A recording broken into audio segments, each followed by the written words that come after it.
Hello, my fellow adventurers. It's Alara. Tonight, I invite you to soar through ancient skies and witness a tale of brotherhood broken, honor tested, and the terrible price of standing for what is right. This is the story of Vaelthorne the Crimson, whose greatest victory would also seal his fate as an eternal wanderer, and Shadowmaw, the betrayer, whose hunger for power would nearly destroy the ancient kingdom of dragons. Let me know in the comments where you're listening from, and which tales you'd love to hear next. If you'd like to support the channel, you can join Griffin's Nest on Patreon for ad-free and background music-free versions of stories. Let's begin. High above the crystalline peaks of Draconia, where the air grew thin and the stars seemed close enough to pluck from the heavens, two young dragons danced through the twilight sky. Their scales caught the last rays of the setting sun, one gleaming like polished rubies, the other dark as midnight touched with silver. Vaelthorne and Shadowmaw had been inseparable since their hatching day in the great rookeries beneath Mount Pyraxis. Born within hours of each other, they had emerged from their shells under the same auspicious constellation, marking them in dragon lore as soul brothers, destined to be either the greatest of allies or the most terrible of enemies. "Catch me if you can, Crimson," Shadowmaw called out, his deep voice carrying easily across the mountain winds as he executed a perfect barrel roll around a jagged spire of stone.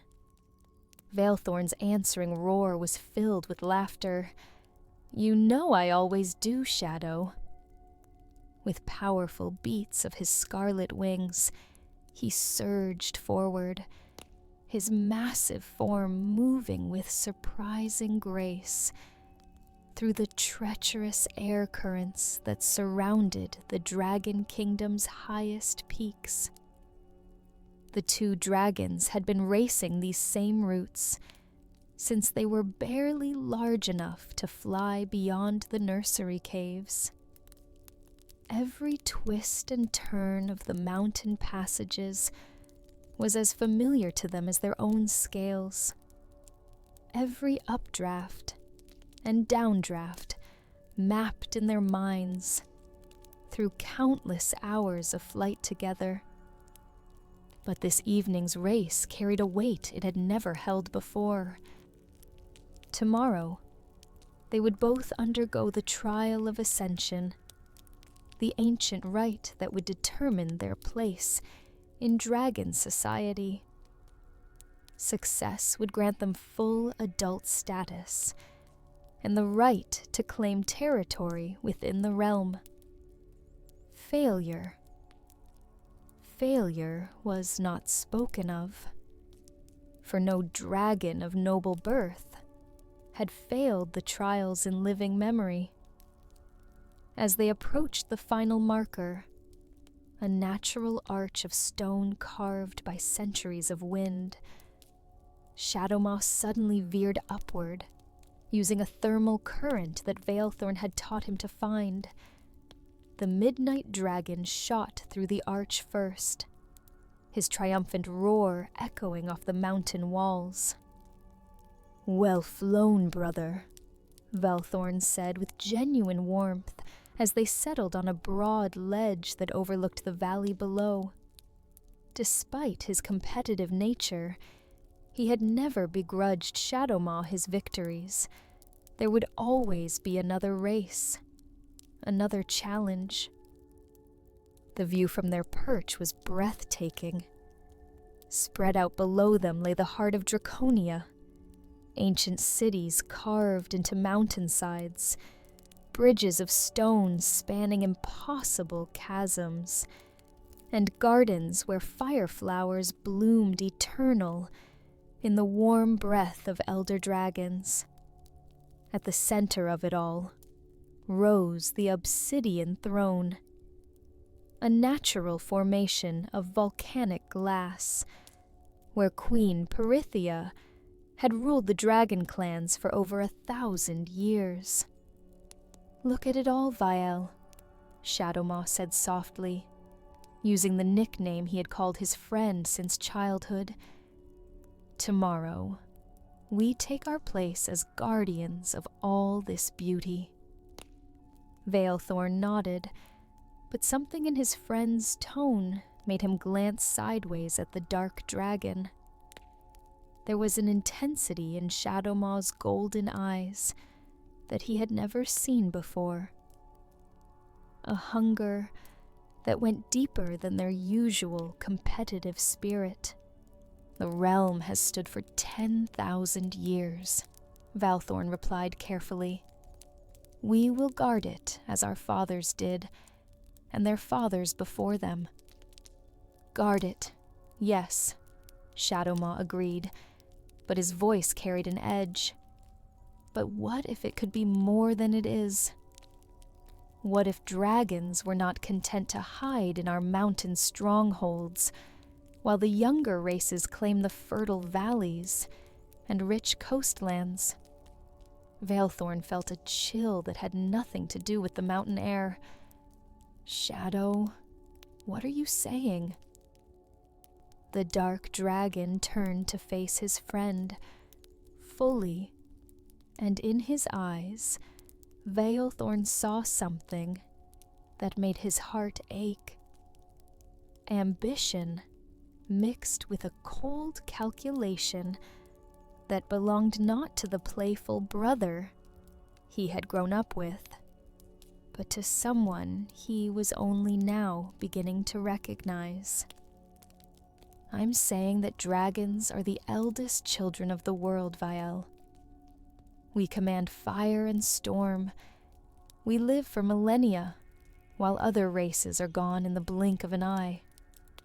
Why should we be content with scraps when we could claim our rightful inheritance?" "Our inheritance is here," Vaelthorne said firmly. "In Draconia, in the ancient ways, in the peace our ancestors died to secure." Shadowmaw's laugh was bitter. "Peace. Is that what you call cowering in our mountain fortress while humans and elves divide the world between them? When did dragons become so timid?" The word hung in the air between them like a thrown gauntlet. To call a dragon timid was perhaps the gravest insult possible. It struck at the very core of their identity, as the apex predators of the world. "I am not timid," Vaelthorne said quietly, but his voice carried the dangerous rumble that preceded dragonfire. "I am wise." "There is a difference." "Is there?" Shadowmaw pressed. "Or have you simply been taught to accept limitations that need not exist?" Before Vaelthorne could respond, the evening air filled with the deep, resonant tones of the calling horn, a massive instrument carved from the horn of the first Dragon King, used only for the most important occasions. Its voice could be heard throughout the realm, summoning all dragons to the great amphitheater for announcements of the highest import. The two friends looked at each other, their argument momentarily forgotten in the face of this unexpected summons. "The Queen calls," Vaelthorne said unnecessarily.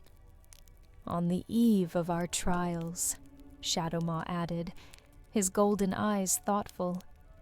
"This cannot be coincidence." Together, they took wing toward the heart of Draconia. joining the streams of dragons converging on the great amphitheater from all corners of the realm. But as they flew, Vaelthorne could not shake the feeling that something fundamental had changed between them in those few moments on the ledge. That the brother he had known all his life was becoming someone else, someone he was not sure he could follow. The amphitheater was a natural bowl, carved into the living rock of Mount Paraxis, its walls rising in terraced rings that could accommodate thousands of dragons. As Vaelthorne and Shadowmaw found places among their age group, the great space filled with the rustle of wings and the low murmur of speculation. Queen Pyrithia rose from the obsidian throne, her ancient form still magnificent despite her great age. Her scales were the deep gold of autumn leaves, and her eyes held the wisdom of centuries. When she spoke, her voice carried to every corner of the amphitheater without effort. "Children of the mountain realm," she began, using the formal address that marked the gravity of her words. "I bring troubling news from our scouts, beyond the borders of our kingdom." A hush fell over the assembly. News from beyond Draconia was rare, for the kingdom had maintained its isolation for generations. "The human kingdoms to the south are mobilizing their armies," the queen continued, "not against each other, as has been their way, but in alliance. Their target—" She paused, her golden gaze sweeping across the assembled dragons. "Their target is us." The amphitheater erupted in roars of outrage and disbelief. Dragons were not used to being threatened by the younger races. Their very presence was usually enough to send armies fleeing in terror. Queen Pyrithia raised a wing for silence. "They have found weapons," she said grimly. "Ballistas that can pierce dragon hide, nets woven from adamantine that can bind our wings. And they have something else. Knowledge of our ways, our weaknesses, our ancient roots through the mountains." Vaelthorne felt ice form in his stomach. Such knowledge could only come from one source, a dragon trader. "Someone among us has betrayed the realm," the queen continued, confirming his fears. "Someone has sold our secrets to our enemies. Until this traitor is found and dealt with, we must assume that no gathering is safe, no plan secure." She spread her great wings, a gesture that somehow made her appear even more imposing. Therefore, I am canceling all trials and ceremonies. We are at war, children of the mountain. Prepare yourselves accordingly." As the queen's words sank in, Vaelthorne glanced at Shadowmaw, expecting to see the same shock and anger he felt. Instead, he found his friend's face carefully neutral, almost calculating. But Shadowmaw was already rising, his dark form moving with purpose toward the exit tunnels. "Come, Vael," he said without looking back. "We need to talk." They flew in silence to their old refuge, a hidden cave high on the northeastern face of Mount Paraxis, where they had shared countless secrets during their youth. The cave was small by dragon standards, but it offered privacy and a commanding view of the approaches to the kingdom. Shadowmaw settled near the cave mouth, his dark scales seeming to absorb the moonlight rather than reflect it. Vaelthorne took position deeper in the cave, unconsciously placing himself between his friend and the depths of the mountain. A defensive posture that spoke to instincts he was only beginning to acknowledge. "You know, don't you?" Shadowmaw said without preamble. Vaelthorne's heart clenched, but he forced himself to meet his friend's gaze. "Know what, Shadow? Don't play games with me, Vael. We've known each other too long for that." Shadowmaw's voice was calm, almost conversational. "You suspect that I am the traitor the Queen spoke of." For a long moment, Vaelthorne said nothing. Part of him, the part that remembered centuries of friendship, of shared adventures and mutual loyalty, wanted to deny the suspicions that was crystallizing in his mind. But the larger part, the part that had been honed by years of training in strategy and observation, could not ignore what his eyes were telling him. "Are you?" he asked simply. Shadowmaw smiled, and it was not the warm expression Vaelthorne remembered from their youth. This smile was cold, calculating, the smile of a predator who no longer needed to hide his nature. "Traitor is such an ugly word," he said. "I prefer to think of myself as visionary." The words hit Vaelthorne like a physical blow. Despite his growing suspicions, some part of him had still hoped he was wrong, that his oldest friend could not have fallen so far. "How could you?" The words came out as a whisper, thick with pain. "How could you betray everything we were taught to protect?" "Betray?" Shadowmaw laughed, the sound echoing harshly off the cave walls. "I'm trying to save our people, Vael. Save them from a slow death of irrelevance." He rose to his full height, his massive form filling the cave entrance.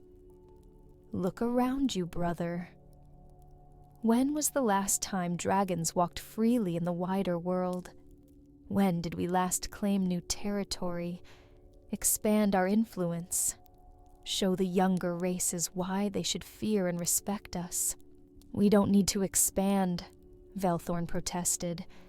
"Draconia provides everything we need. We have peace, prosperity. We have a cage." Shadowmaw's roar shook loose stones from the cave ceiling. "A beautiful, comfortable cage that we've convinced ourselves is freedom.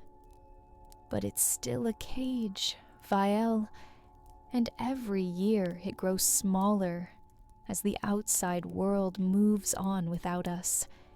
Vaelthorne struggled to understand how his friend could see their mountain kingdom as a prison. To him, Draconia was paradise, a realm where dragons could live according to their nature, free from the conflicts and compromises that came with involvement in the affairs of younger races. "So you allied with humans?" he asked. "The very beings you claim are beneath us?" "I used them," Shadowmaw corrected, "just as they tried to use me. The difference is, I understood the game we were playing." His golden eyes gleamed with satisfaction.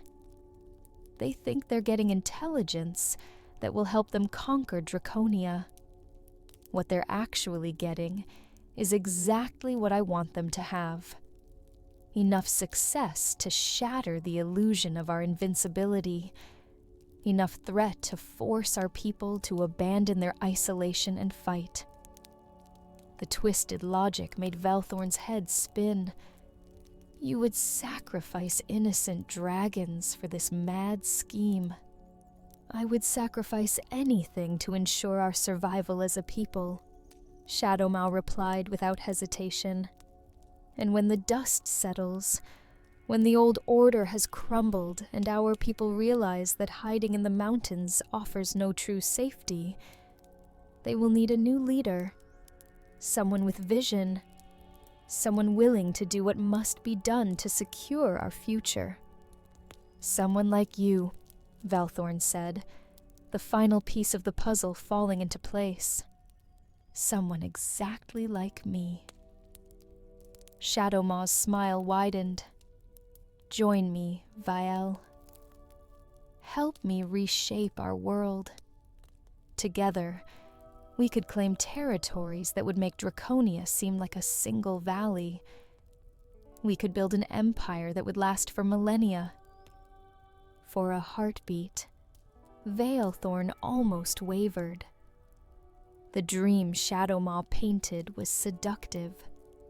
Power, glory, the chance to make dragons the dominant force in the world again, and the prospect of maintaining their friendship, of not having to stand alone against his oldest companion, was almost overwhelming. But then he thought of Queen Perithia's ancient wisdom, of the peaceful valleys below, where dragon families raised their young in safety, of the hard-won peace that countless generations had died to secure. No, he said quietly. The single word seemed to hang in the air between them, like a sword. No? Shadowmaw's voice was dangerously soft.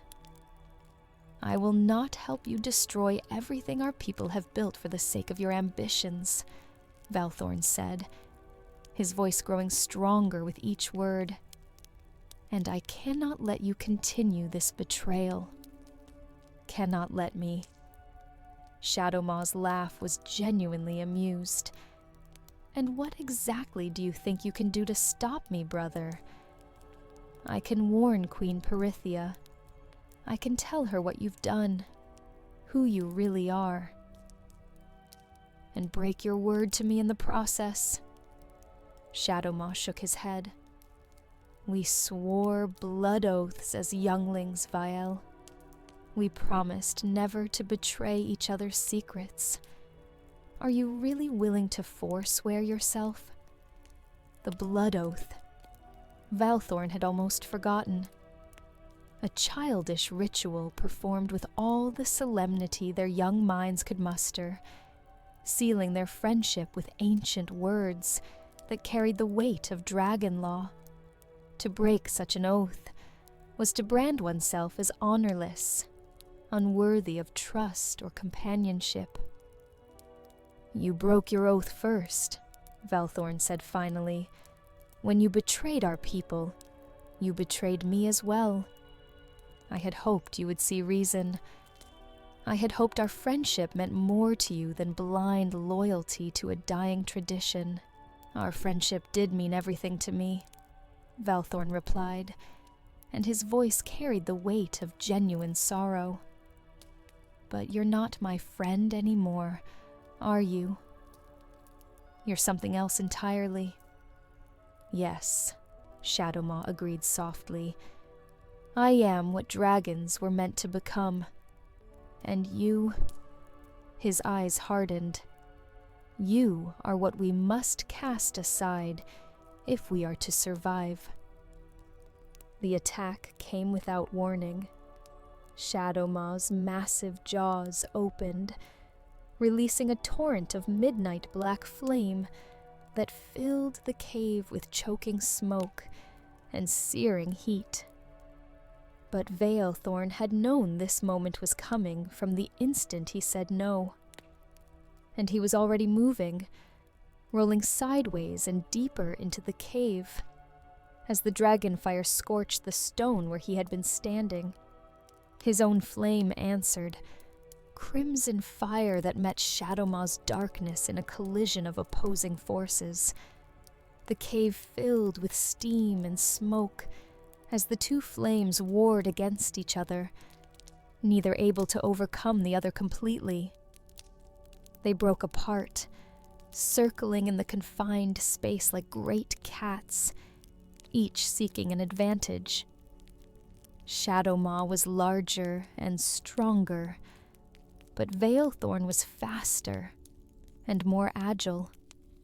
In open sky, the battle might have lasted hours.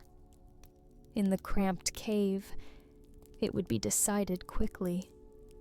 "It doesn't have to end this way," Shadowmaw said, his voice still holding a note of genuine regret. "Walk away, Vael. Fly from this place and never return. I'll tell the Queen you died trying to stop me. You can be remembered as a hero instead of living as my enemy." "I cannot do that," Vaelthorne replied, settling into a fighting stance he had learned centuries ago, but never expected to use against his oldest friend.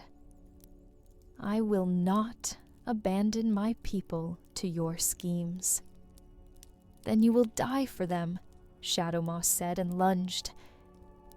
The battle was brief, but vicious.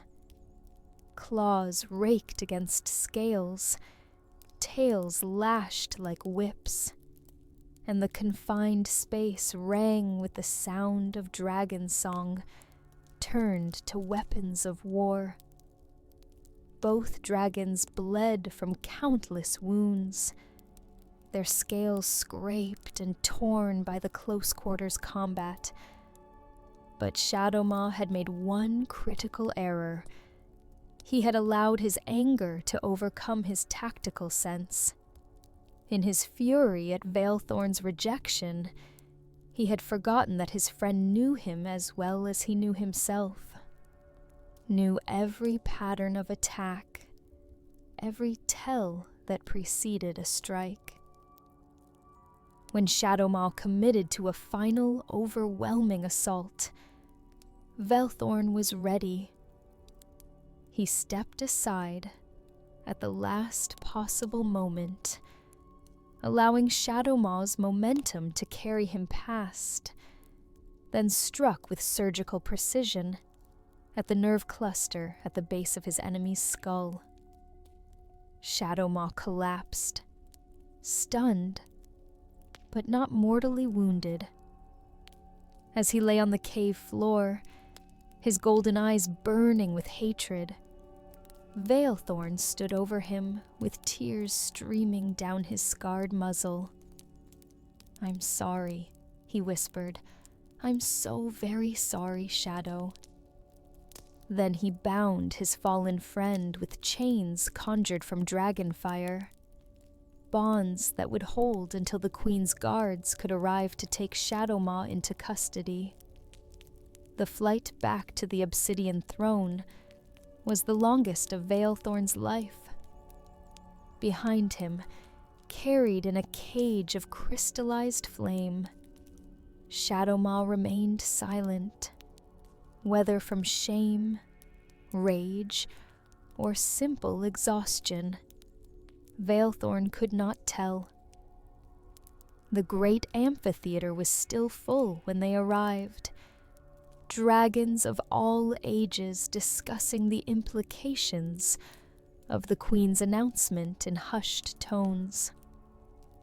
The conversations died as Vaelthorne descended, carrying his shocking burden. Queen Perithia rose from her throne, her ancient eyes taking in the scene with swift understanding. "Vaelthorne of the Ruby Flight," she said formally, "approach and speak." The ritual words felt like stones in Vaelthorne's mouth as he recited the traditional formula for bringing accusations before the throne. Each syllable was a betrayal of everything he had held dear, but also a reaffirmation of his loyalty to the greater good. When he finished his recitation, the amphitheater was utterly silent. Thousands of dragons stared at the two former friends, one bloody and defiant, the other broken by the necessity of his actions. "Shadowmaw of the Midnight Wing," Queen Perithia said, her voice carrying the weight of absolute authority. "You stand accused of treason against the realm, of consorting with enemies of dragon kind, and of planning the destruction of our ancient homeland. How do you answer?" Shadowmaw raised his head, and despite his bonds, despite his defeat, he managed to project an aura of absolute confidence. "I answer that I am guilty of vision, Your Majesty. Guilty of seeing what our people could become if they abandoned their fear and claimed their rightful place in the world." Murmurs of shock rippled through the assembled dragons, but Shadowmaw continued, his voice growing stronger. "Yes, I met with human leaders. Yes, I gave them information about our defenses, but not to betray our people, to save them from a future of slow decline and irrelevance." His golden gaze swept across the amphitheater. "Look around you. When did we become a people content to hide in caves while lesser beings inherit the earth?" "When we learned wisdom," Queen Pyrithia replied coldly. "When we chose survival over conquest, peace over endless war." "Survival?" Shadowmaw laughed. "This isn't survival. It's slow suicide. Every year, there are fewer of us. Every year, our territory shrinks while the younger races grow bolder. In 1,000 years, dragons will be nothing but legend, and our children will curse us for choosing comfort over courage." Despite himself, Vaelthorne could hear the power in Shadowmaw's words, could see how they affected some of the younger dragons in the crowd. His friend had always been charismatic, able to make others see his vision of the world. But Queen Perithia was not swayed. "Your words are honey over poison, young one. I have lived through the wars you would have us return to. I have seen the price of the glory you offer." She spread her wings, a gesture of finality. "The judgment is death." "No!" The word tore from Vaelthorne's throat before he could stop it. Every eye in the amphitheater turned to him, and he felt the weight of their attention like a physical thing. But he pressed on, driven by something deeper than logic or law. "Your Majesty," he said, his voice trembling with emotion, "I beg of you, exile instead of execution. He was my brother in all but blood. Despite everything he has done, I cannot bear to see him die." The Queen's ancient gaze fixed on him with penetrating intensity. "You would show mercy to a traitor? To one who would have seen our entire realm burn for his ambitions? I would show mercy to the dragon he once was," Vaelthorne replied. "To the friend who taught me to fly, who shared his dreams with me under starlight, who—" His voice broke. "Who I still love, despite everything."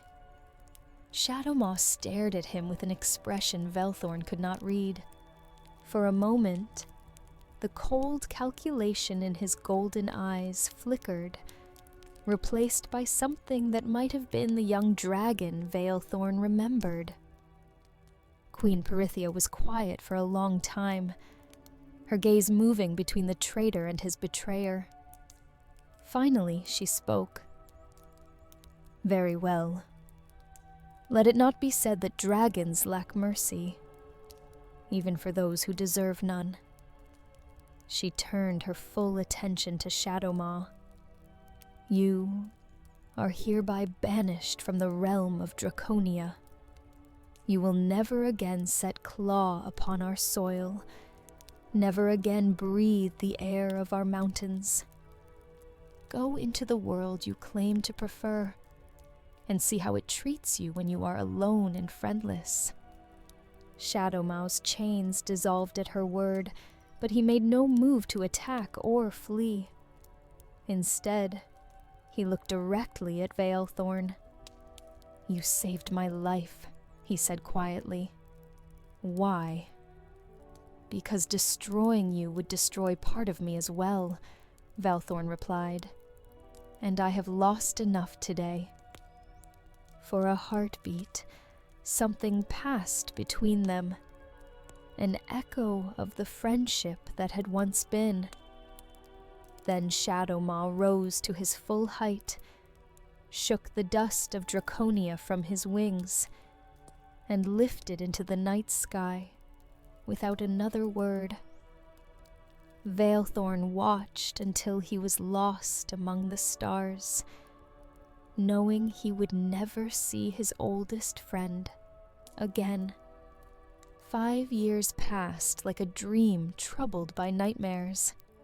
Vaelthorne threw himself into his duties as a guardian of the realm, patrolling the borders with fanatical dedication, as if constant vigilance could somehow make up for his failure to see Shadowmaw's corruption sooner. The human threat had materialized as promised. Armies equipped with dragon-killing weapons had attacked the outer settlements, forcing the peaceful dragons to defend themselves with a ferocity they had not needed to display in centuries. But the attacks had been repelled. The human alliance had crumbled under the weight of their losses, and Draconia's borders were secure once more. Or so they had believed. The first sign that something was amiss came from Vaelthorne's own patrol route, a section of the northern borders, where the mountain peaks gave way to vast forests and rolling hills.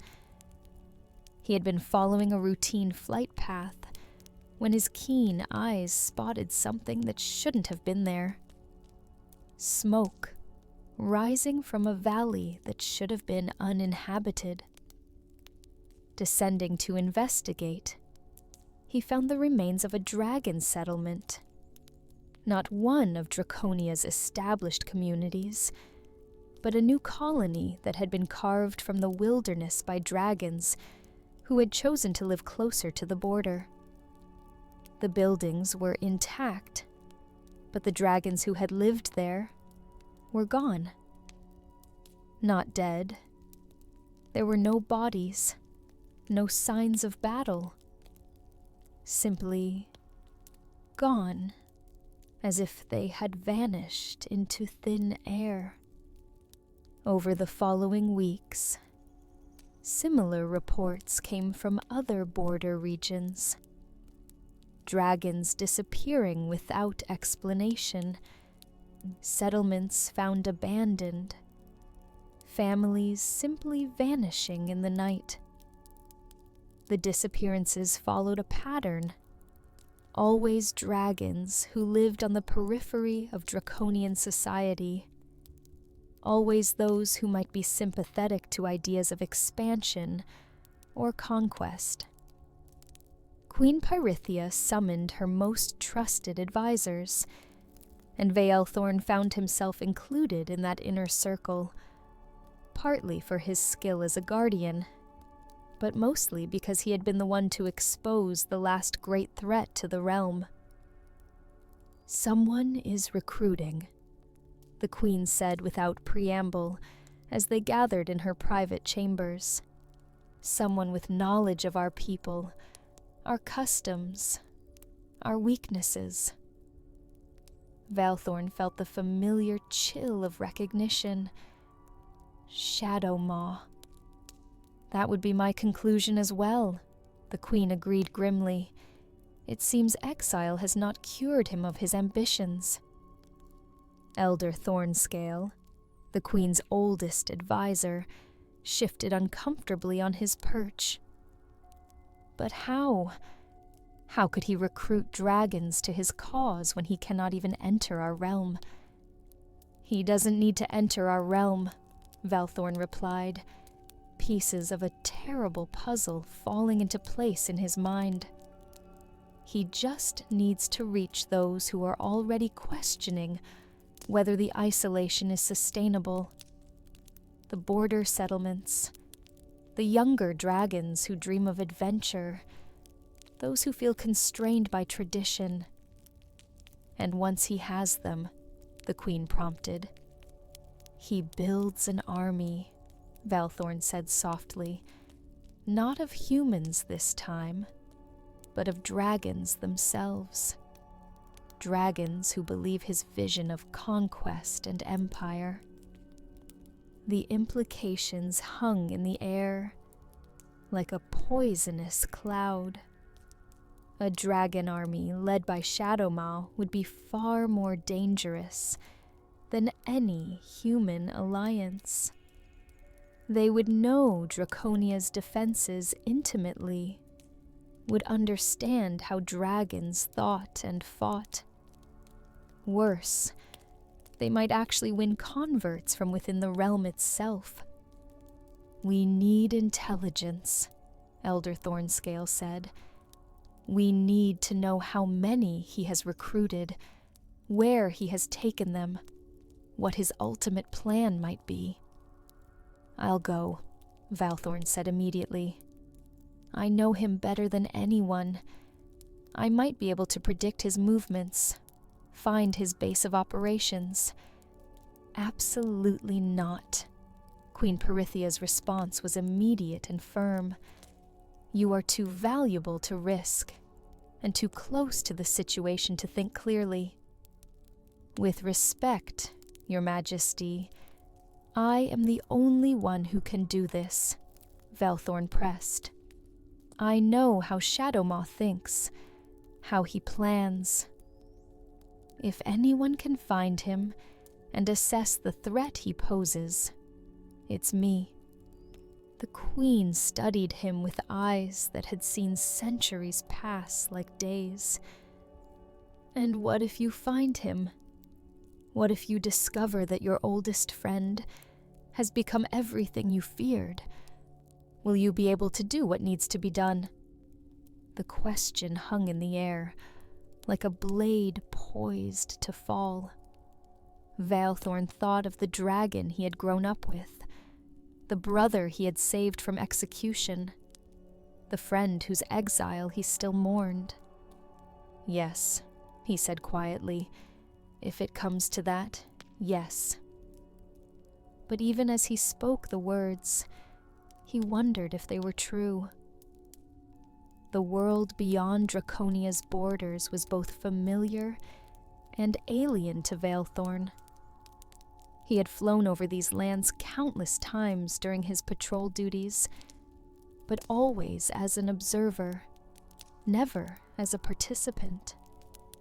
Now, traveling in disguise with his scales darkened by magic, and his distinctive size reduced through careful sorcery, he moved through the realm of younger races like a ghost, haunting places he had never truly belonged.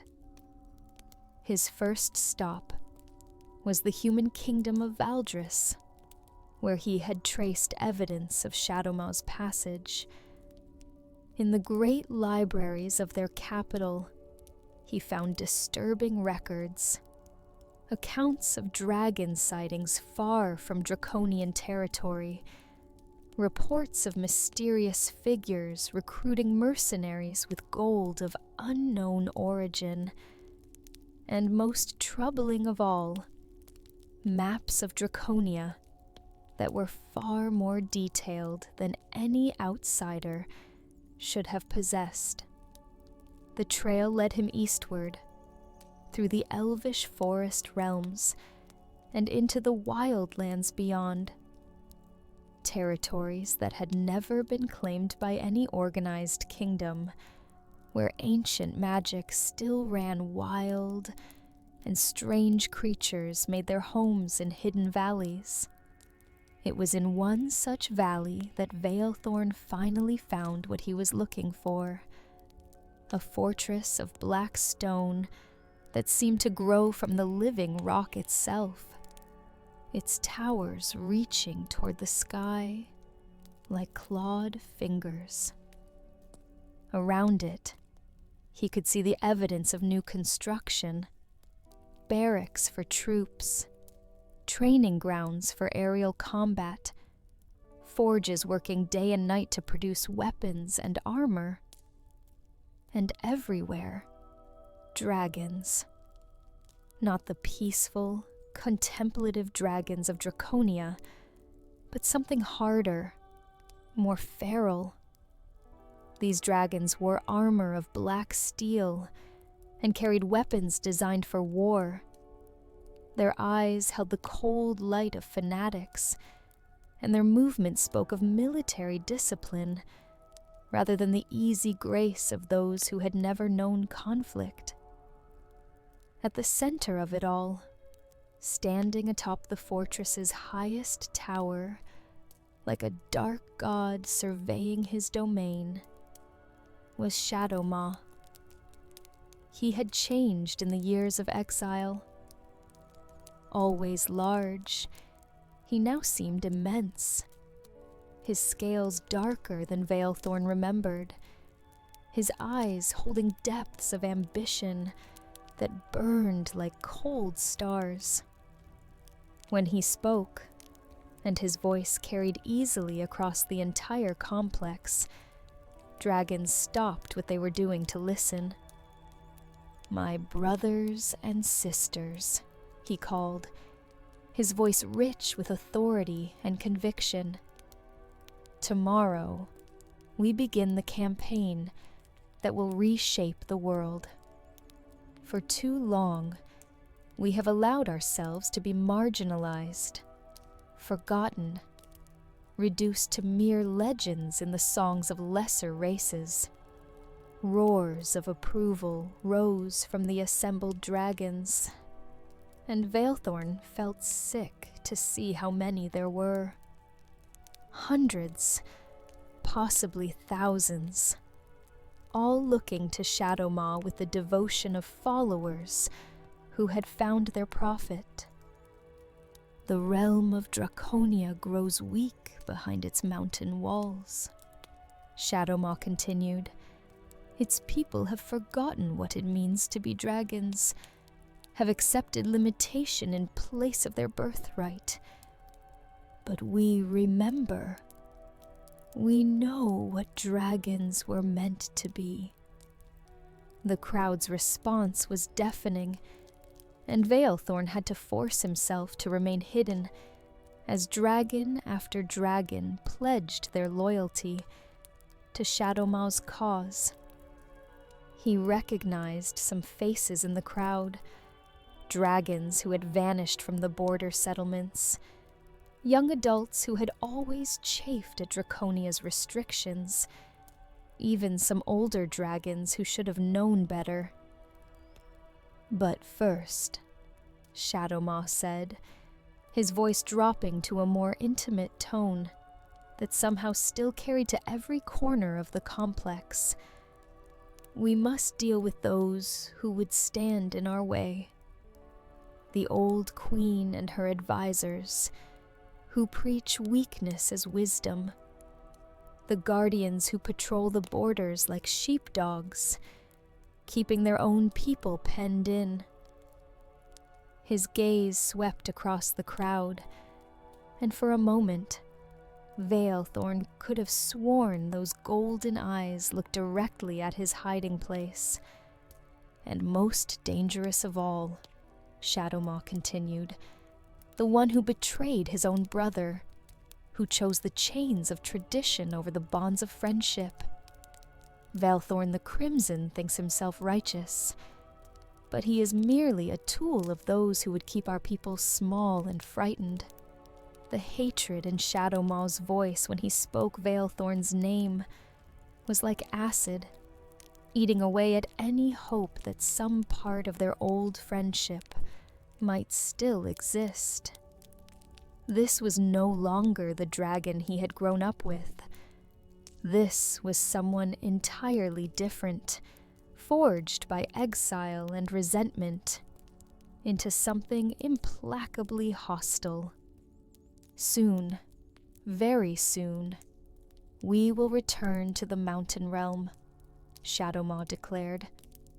Not as exiles begging for forgiveness, but as conquerors claiming what is rightfully ours. And when the old order falls, when the weak leaders are swept aside, dragonkind will finally know its true destiny. As the crowd erupted in cheers and battle cries, Vaelthorne carefully withdrew from his hiding place. He had seen enough, more than enough. Shadowmaw commanded a force large enough to threaten Draconia itself, and from the sophistication of their preparations, it was clear that the attack was imminent. He needed to return home immediately, to warn Queen Perithia, and help prepare the realm's defenses. But as he prepared to take wing for the long flight back to the Mountain Kingdom, he heard something that made his blood turn to ice. "The first strike will come at dawn," a voice was saying, one of Shadowmaw's lieutenants, speaking to a group of armored dragons. The northern passes are the weakest point in their defenses, and we know exactly where their patrol routes run. They knew the patrol routes, which meant... "How can you be certain the information is accurate?" another dragon asked. The lieutenant smiled coldly. "Because our lord still has friends within the mountain realm. Dragons who share his vision, who understand that change is inevitable. They have been watching, waiting, gathering intelligence for years." Vaelthorne felt the world tilt around him. Spies. Shadowmaw had spies within Draconia itself. Dragons who appeared loyal, but were actually working to destroy the realm from within. The betrayal cut deeper than any physical wound could have. But there was no time for shock or grief. If Shadowmaw's army was planning to attack at dawn, Vaelthorne had perhaps 12 hours to reach Draconia and raise the alarm. Even flying at his absolute maximum speed, it would be close. Too close. He launched himself into the night sky, his wings beating with desperate urgency as he raced toward home. Behind him, the Black Fortress blazed with activity as Shadowmaw's forces prepared for war. Ahead lay the mountain peaks of Draconia, peaceful and unsuspecting in the starlight. And somewhere in between flew a single dragon, carrying the weight of his people's survival. The calling horn's voice shattered the pre-dawn quiet of Draconia, its urgent tones bringing dragons streaming from their caves and roosts, in numbers not seen since the ancient wars. Vaelthorne had arrived barely an hour before sunrise, his wings aching from the desperate flight, his voice hoarse from shouting warnings to every patrol and settlement he passed. Queen Perithia stood atop the obsidian throne, her ancient form radiating authority even in crisis. Around her, the greatest warriors and wisest counselors of the realm gathered in hasty conference, their voices creating a low buzz of urgent planning. "How many?" Elder Thornscale asked grimly as Vaelthorne finished his report. "At least 1,000, Vaelthorne replied, his throat raw. "Maybe more. They're well armed, well trained, and they know our defenses. And they'll be here within the hour," Queen Perithia added, her scouts having confirmed the approaching army. "How do you counsel we respond?" The question hung in the air, like a death sentence.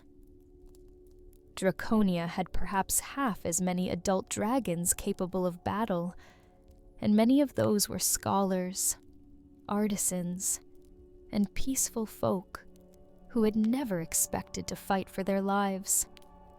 Against Shadowmaw's dedicated army of conquest, the outcome seemed predetermined. "We evacuate," said Elder Moonwing, the realm's master of magical defenses.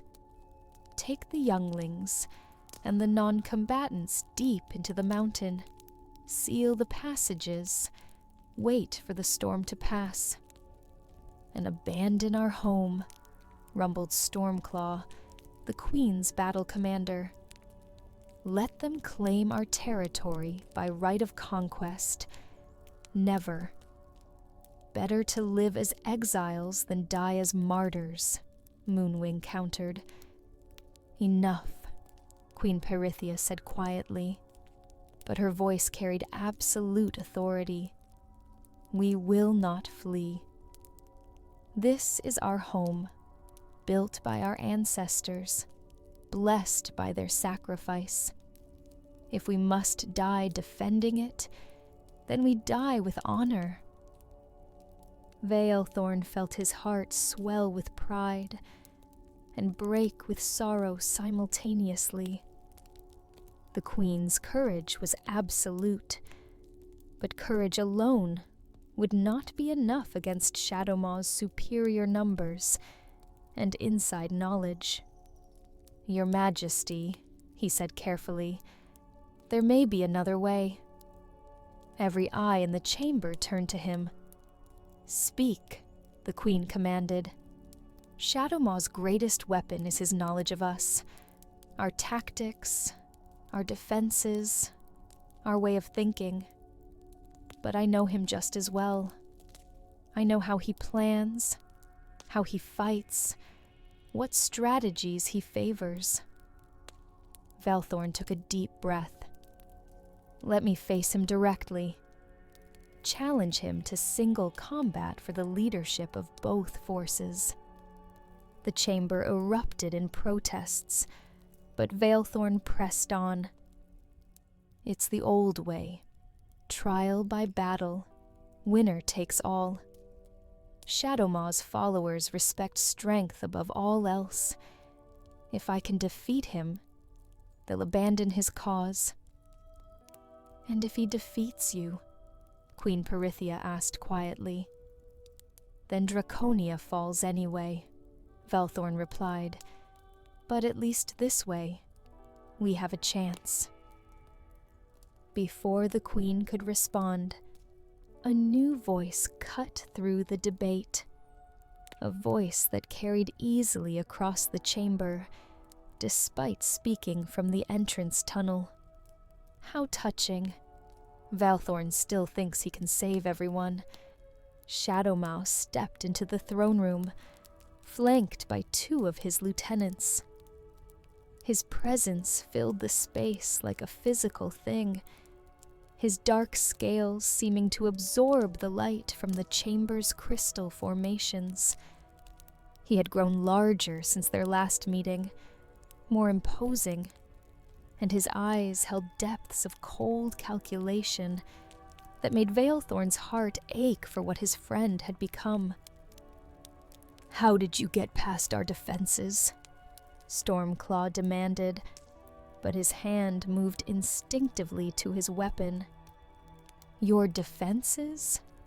Shadowmaw laughed. Your defenses were designed by dragons who thought like me, old friend. Did you really believe exile would make me forget the secret ways into the heart of the mountain? Queen Pyrithia rose from her throne, her ancient dignity undiminished by the presence of her realm's greatest enemy. Shadowmaw of the Midnight Wing, she said formally, you stand in violation of your exile. Explain yourself. Gladly, your majesty. Shadowmaw's bow was mocking, but precise enough to avoid outright insult. I come to offer terms. We do not negotiate with traitors, Elder Thornscale spat. Don't you? Shadowmaw's gaze swept across the assembled dragons.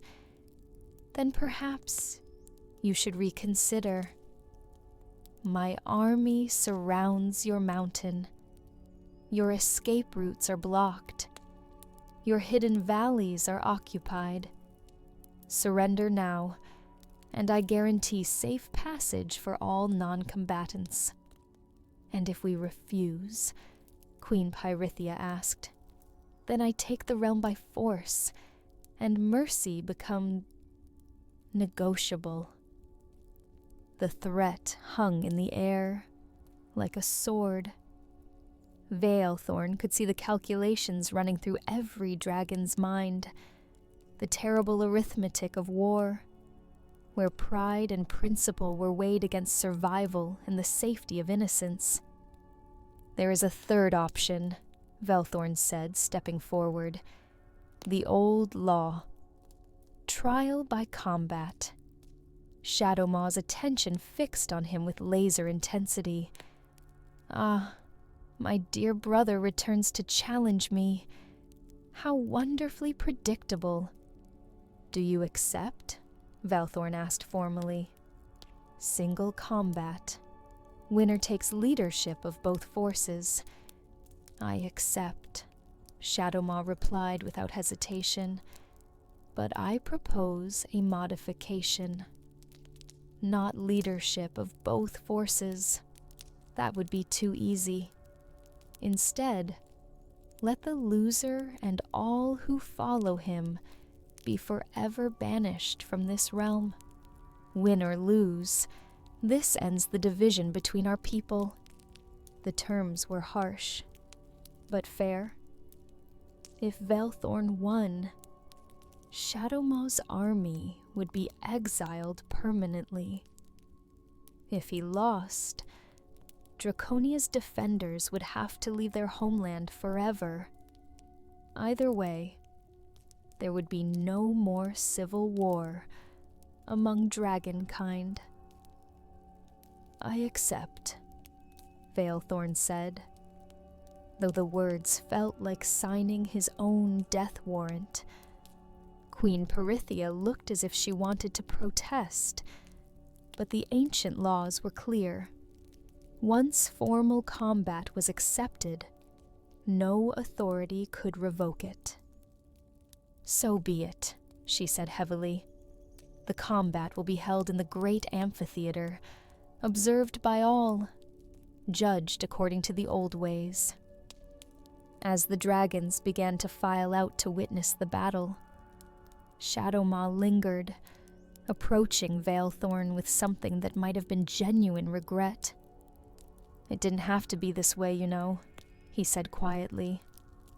Even now, you could join me. Together, we could unite our forces, claim the entire world for dragonkind. Vaelthorne met his old friend's gaze steadily. And rule over the ashes of everything we once loved? No, Shadow. Some prices are too high to pay. Then you'll die for principles that no one will remember in 100 years, Shadowmaw replied. What a waste of a fine mind. Perhaps, Vaelthorne agreed, but I'd rather die for something meaningful than live for something empty. For just a moment, Shadowmaw's expression flickered, a shadow of uncertainty, maybe even pain. Then the moment passed, and his face hardened into the mask of cold ambition that had become his true face. "Goodbye, Vaelthorne," he said. "It's been illuminating." The great amphitheater had never held such a crowd. Dragons filled every available space, not just from Draconia, but from Shadowmaw's army as well. Their black armor a stark contrast to the natural scales of the mountain dwellers. The tension in the air was so thick, it seemed to have physical weight. At the center of it all, two dragons faced each other across the ancient dueling ground, where disputes had been settled for millennia. Vaelthorne felt the weight of history pressing down on him, all the battles fought in this space, all the blood spilled in the name of honor and justice. Queen Perithia stood to speak, her voice carrying to every corner of the amphitheater. "By the ancient laws of our people, trial by combat has been declared between Vaelthorne of the Ruby Flight and Shadowmaw of the Midnight Wing. The terms have been set and accepted. Let all bear witness that this combat is lawful and binding." She raised a wing, then let it fall. "Begin." The battle that followed would be spoken of in dragon lore for generations to come. It was not just a contest of strength or skill, but a clash between two philosophies, two visions of what dragonkind should become. Shadowmaw attacked first, his massive form moving with shocking speed as he sought to end the battle quickly. His claws raked across Vaelthorne's scales, drawing blood and sending the crimson dragon stumbling backward. But Vaelthorne had expected the aggression. He rolled with the impact, using Shadowmaw's momentum against him to land a counterattack that left his opponent's flank smoking from crimson dragonfire. "Still as predictable as ever," Shadowmaw snarled, shaking off the flames. "You always were too defensive, too willing to react instead of act. And you were always too eager to press an advantage," Vaelthorne replied, settling into the defensive stance that had served him well in countless training sessions. Some things never change. What followed was a deadly dance of attack and counterattack, each dragon drawing upon centuries of shared training and mutual knowledge. Every move was anticipated, every strategy countered, every weakness protected. They fought not as strangers seeking each other's destruction, but as two parts of a whole, each knowing the other's capabilities as well as his own. The watching dragons were silent, transfixed by the terrible beauty of the combat. This was dragonkind at its finest, strength and grace combined with intelligence and tactical thinking, creating a display of martial art that transcended mere violence. But gradually, inevitably, Shadowmaw's greater size and strength began to tell. His attacks grew more confident, more overwhelming, while Vaelthorne was forced to give ground step by step. Blood flowed from dozens of wounds, and his breathing grew labored as exhaustion took its toll. "It's over, Vael," Shadowmaw said as he pressed his advantage, driving his opponent toward the amphitheater's edge. You fought well, but you cannot win. Surrender now, and I'll make your exile comfortable." Vaelthorne's response was a desperate lunge that caught Shadowmaw off guard. Crimson fire erupting at point-blank range. For a moment, it seemed the tide had turned. Shadowmaw roared in pain and fury, his dark scales blackened by the intense heat. But the attack had cost Vaelthorne the last of his reserves. As Shadowmaw recovered, the Crimson Dragon found himself flat on his back, his enemy's claws at his throat. "Yield," Shadowmaw commanded, his voice carrying across the silent amphitheater. Vaelthorne met his old friend's gaze, seeing in those golden eyes both triumph and genuine regret. "I yield," he said quietly. The words seemed to echo in the vast space, carrying with them the weight of Draconia's fate. Shadowmaw had won. The realm would be his to command, to reshape, according to his vision of conquest and empire. But as Shadowmaw raised his head to address his new subjects, something unexpected happened.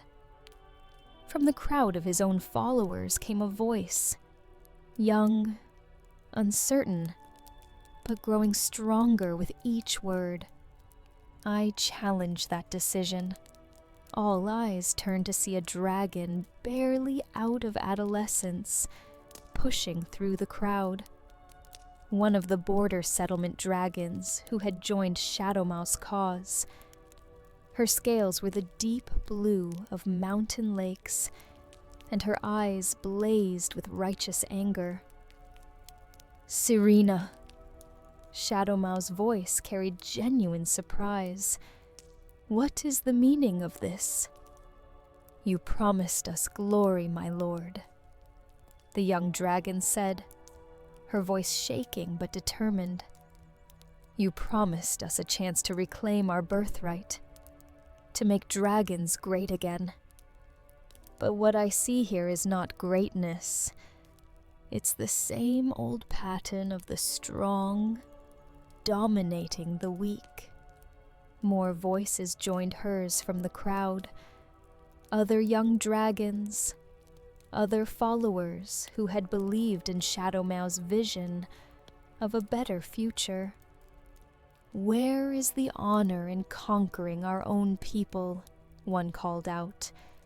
"Where is the glory in making war on those who raised us?" Shadowmaw's expression darkened as he realized that his victory was turning to ash in his mouth. "Where is the honor in conquering our own people?" one called out. "Where is the glory in making war on those who raised us?" "We accepted your dream," Serena replied, "but this isn't the dream you showed us. This is just conquest for its own sake." The crowd was shifting now, Shadowmaw's supporters beginning to murmur among themselves. Doubt spread like wildfire through their ranks as they watched their leader face unexpected rebellion from his own followers. "Enough!" Shadowmaw's voice cracked like thunder. "I am your lord. I have won the right to command both forces. Have you?" Queen Perithia's ancient voice carried absolute authority. The combat was for leadership of both forces, yes. But leadership requires followers, if your own dragons no longer follow you. Shadowmaw looked around the amphitheater, seeing his carefully constructed army beginning to fragment before his eyes. The young dragons who had believed in his vision were turning away, while the older, more hardened followers remained loyal but uncertain. You would have me exiled again, he asked, his voice heavy with bitter irony. Cast out by my own followers this time. I would have you choose, Vaelthorne said quietly, struggling to his feet despite his injuries. The same choice I offered you years ago. Return to who you were, or continue on the path of what you've become. For a long moment, Shadowmaw stood frozen in the center of the amphitheater, surrounded by thousands of dragons, but utterly alone. The crown of conquest was within his grasp, but it had turned to dross the moment his own people began to question whether it was worth having. And if I choose to return, he asked, his voice barely audible, what then? Forgiveness? Redemption? A place at the Queen's side as if nothing had ever happened? No, Vaelthorne replied with gentle honesty. Too much has happened for that. Too many lines have been crossed. But perhaps a chance to find a new path. One that doesn't require destroying everything good in pursuit of something better. Shadowmaw closed his eyes, and when he opened them again, something fundamental had changed. The cold calculation was gone, replaced by something that looked almost like the dragon Vaelthorne remembered from their youth. I have spent 5 years in exile, he said slowly, telling myself that I was saving our people from their own weakness. But all I've really done is spread the poison of my own bitterness. He looked around the amphitheater, his gaze taking in both armies. I was wrong. Not about everything. I still believe dragons could be more than they are. But I was wrong about the cost of change. The aftermath of the great duel brought no simple resolution. Shadowmaw's public acknowledgement of his errors had prevented civil war, but it could not undo the damage that had been done. His army began to fragment as dragons made individual choices about their futures. Some returning to Draconia to seek forgiveness, others choosing to remain in exile rather than face the consequences of their betrayal. Shadowmaw himself posed the greatest dilemma. His formal surrender had prevented bloodshed, but the realm's laws were clear about the penalty for treason. Only Queen Perithia's mercy and Vaelthorne's continued advocacy kept him from the executioner's flames. He cannot remain in Draconia, Elder Thornscale argued during a closed session of the Queen's Council. His presence would be a constant reminder of division, a rallying point for those who still harbor dreams of conquest. But neither can we simply exile him again, Queen Perithia replied thoughtfully. That path led only to greater problems. Vaelthorne, still bearing the wounds of their combat, spoke carefully. Perhaps there is a third option, not exile, but service. Service? Elder Moonwing looked skeptical. What form of service could possibly redeem treason on such a scale? The same service I've been performing for years, Vaelthorne replied. Guarding the borders, protecting those who cannot protect themselves. But not within Draconia, beyond it. The room fell silent as the implications sank in. You're suggesting we send him to guard the very territories he tried to recruit from, Stormclaw said slowly. I'm suggesting we give him a chance to make amends, Vaelthorne corrected. The outer lands are full of dangers. Bandits, monsters, rogue magic. Dragons living there need protection, guidance. Who better to provide it than someone who understands both the attractions and the costs of abandoning the old ways? Queen Pyrithia studied Vaelthorne with eyes that had seen centuries of difficult decisions. And what of you, Vaelthorne? Would you return to your duties here, knowing that your oldest friend wanders the world alone? The question struck at the heart of everything Vaelthorne had been struggling with since Shadowmaw's surrender. His duty was to Draconia, to the realm that had raised and trained him. But his heart ached for the dragon who had been his brother in all but blood, who would now face decades of solitude as penance for his crimes. Vaelthorne began, then stopped. The answer came to him with sudden, perfect clarity. No, Your Majesty. I would not return to my old duties. Every eye in the room fixed on him.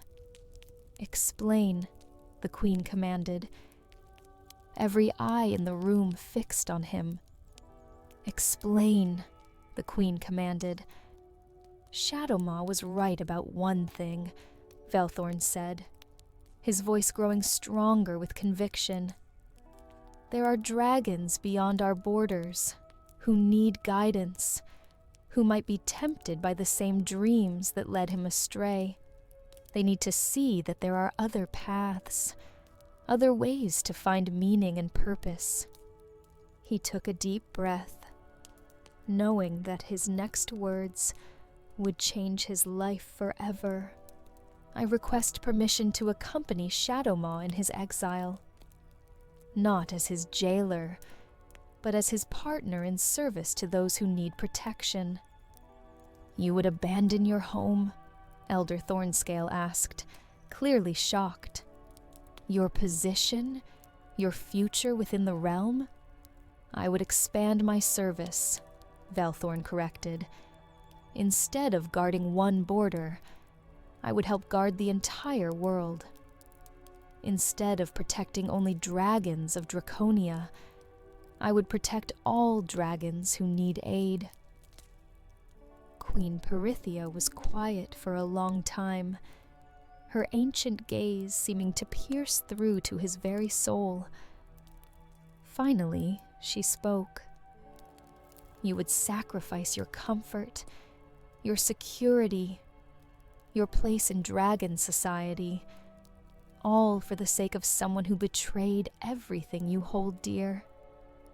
I would follow my conscience, Vaelthorne replied simply, and my conscience tells me that abandoning him now would be as much a betrayal as anything he did. The Queen smiled, the first genuine smile anyone had seen from her since the crisis began. Then let it be so. You are hereby granted leave to serve the realm beyond its borders, for as long as you deem necessary. Her expression grew more serious. But know this, Vaelthorne of the Ruby Flight, you will be welcomed back whenever you choose to return. The realm will always have a place for those who serve with such devotion. The sun was setting behind the mountains of Draconia as two dragons stood at the realm's eastern border, their shadows long on the rocky ground. Before them lay the vast world beyond, territories unmarked by dragon law, populated by creatures and peoples who lived without the protection that Draconia's citizens took for granted. Are you certain about this? Shadowmaw asked, his voice carrying none of its old arrogance. You could have anything you wanted within the realm. Position, respect, a comfortable life surrounded by those who honor your service. Vaelthorne adjusted the simple travel pack that contained his few possessions. "I have never been more certain of anything," he replied. "This is where we're needed most."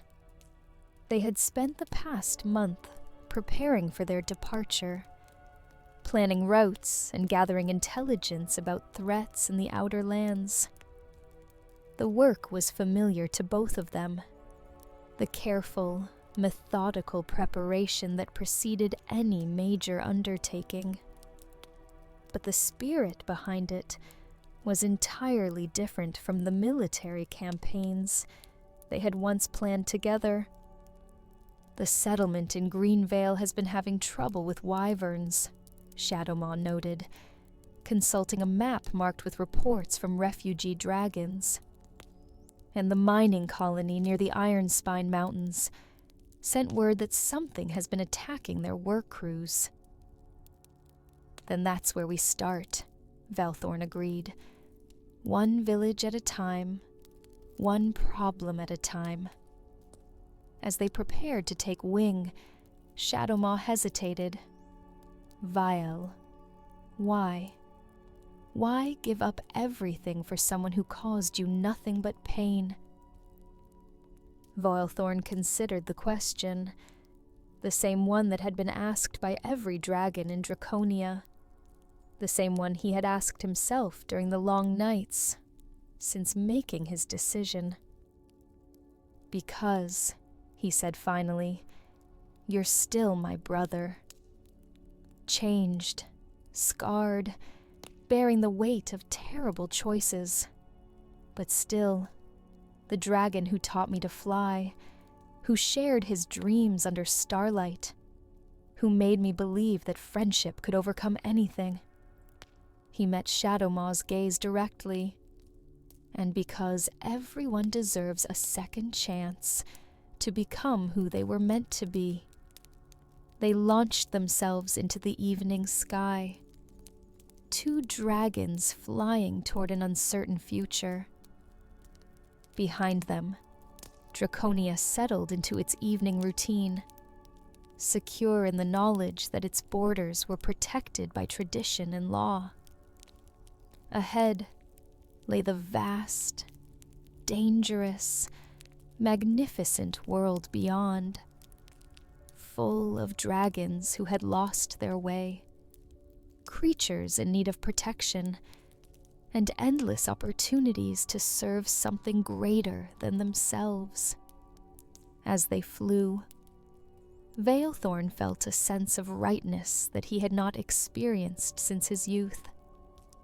This was his true calling, not to guard a single realm, but to serve as a bridge between the old ways and the new world, helping dragons everywhere find their place in a changing age. Beside him, Shadowmaw flew with a grace he had not shown in years, his movements free of the bitter tension that had marked his time as a would-be conqueror. For the first time since their childhood, they moved in perfect harmony, two parts of a whole, working toward a common purpose. The stars came out as they flew eastward, bright points of light in the darkening sky. And in their light, two dragons carried the promise of redemption, the hope of second chances, and the enduring power of friendship to transform even the darkest hearts.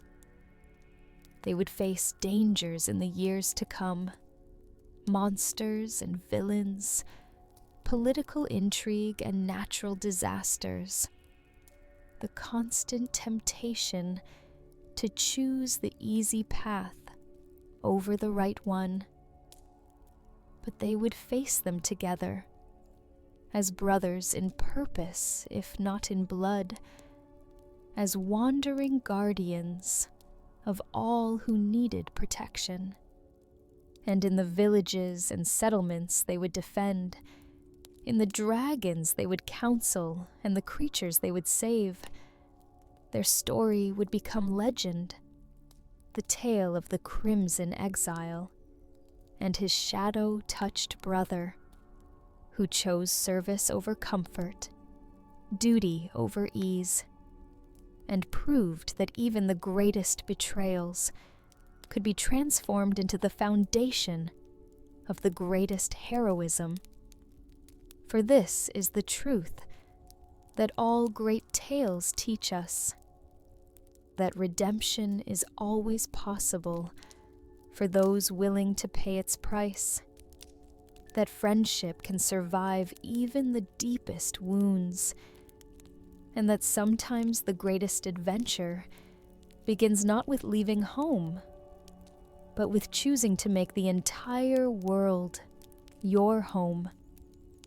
As our tale of brotherhood lost and found draws to a close, let Vaelthorne and Shadowmaw's journey remind us that the bonds of true friendship can weather any storm, that redemption is always possible for those brave enough to seek it, and that sometimes the greatest act of love is to walk beside someone into an uncertain future, simply because they should not have to walk alone. Thank you for soaring through these ancient skies with me tonight, my fellow adventurers. Until next time, may your dreams be filled with the majesty of dragons in flight, the warmth of friendship that endures through every trial, and the knowledge that every ending is also a new beginning. Sweet dreams, and remember, the greatest adventures often begin when we choose compassion over comfort, service over safety, and love over the easy path.